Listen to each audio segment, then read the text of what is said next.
Hello and welcome to this video tutorial. Today we're looking at adding headers and footers to worksheets in Microsoft Excel. If you have a worksheet that you want to put a header and footer on, just make sure to select the tab for that worksheet. The best option is to go up to the View menu here and go to Page Layout. It's the simplest way to do these. There are other ways, but this one's probably more visible. You have boxes up here for the header. You have a left one, a center one, and a right one. And so the content is going to be left aligned, centered, or right aligned. And you can fill these boxes up with whatever you like. I'm going to type Venice weather data as the title for this worksheet. I'm going to select it. I'm going to the Home tab of the ribbon. I'm going to select my preferred font here, and I'm going to adjust the size of it and the color because these can be formatted in this dialog and they're visible. The changes are visible. I want to add a footer to my worksheet, so I'm going down to the bottom here. We've got the same situation, left, center, and right. Now I've got two pieces of data I want here, and one of them is going to be really, really long. So I'm going to stack them here. So I'm clicking in this box, and I'm going up here to header and footer. When you're working in the header and footer, you have a special tab for the header and footer. I'm going to put in the page number, so that's going to be page 1 or 2, whatever.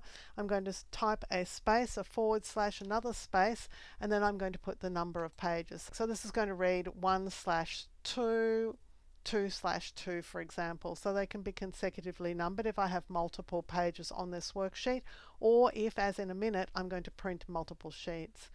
So the other thing I want is a file name, because I find it really convenient to add file names into printed documents, because then I can always find the file. I know exactly where it is. So I'm going to click in here, and I'm going to just use file path, because that's going to be the file name and its path. And you can see it's really long. It's way longer than it probably needs to be, because this is only for reference. So I'm going to shrink it.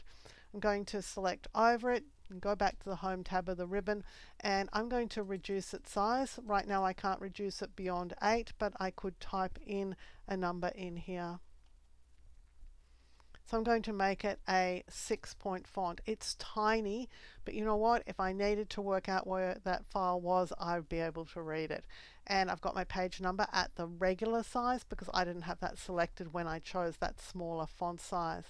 When you're done creating your headers and footers, go back to the View tab here and go back to normal.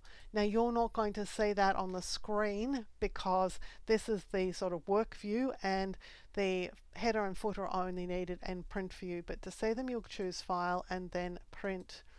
And here is the footer and here is the header data. Now if I wanted that same header on other sheets, what I would do is first select the worksheet that has that header on it. I'll hold down the Control key and click the other one. I only want these two to have headers and footers on them.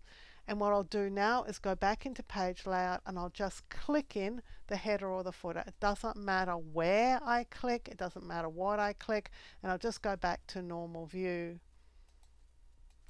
Now let's go to print these two sheets. They're still selected. Let's choose File and then Print. You'll see here that I've got page 1 of 2. So this is the first sheet and this is the second sheet, and they're being treated as consecutive pages in this print run. So if there were more pages, it would be 2 of 3 or 2 of 4, and then you'd see 3 of 4, etc. So that's how you're going to add your own custom headers and footers to worksheets in Microsoft Excel. This is a fairly simple introduction, but it's probably going to cover the needs of most people to have headings and page numbers and things like that print on your printouts. If you like carefully researched content like this, clearly presented in a step-by-step format so that you can get great results every time, then you'll love my other YouTube videos. So give this video a thumbs up and click to subscribe to the channel. And on the screen now, you'll see a video that I've handpicked for you to watch next.